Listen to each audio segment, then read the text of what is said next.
Nicolas.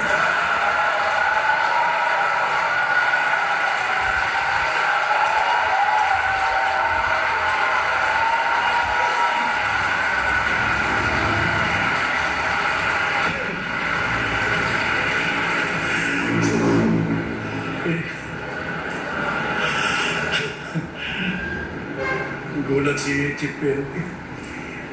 At siyempre, pati pa ang ating kampiyon sa Asian Winter Games, Philippine Men's Curling Team. Akalain mo nga naman,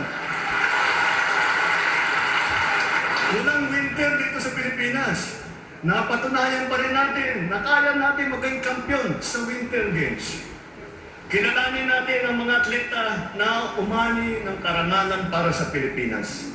Hindi lamang sila nakapaghatid ng kasiyahan sa buong sambayanan, pinalakas pa nila ang ating pagmamahal sa bayan at lalo pang pinatingkad ang dangal ng bawat Pilipino.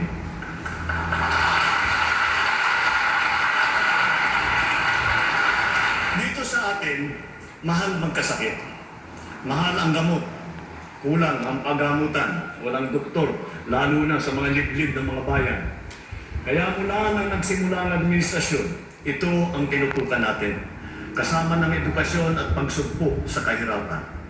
Sa loob ng 3 taon, pinarami natin ang mga pampublikong ospital at specialty center.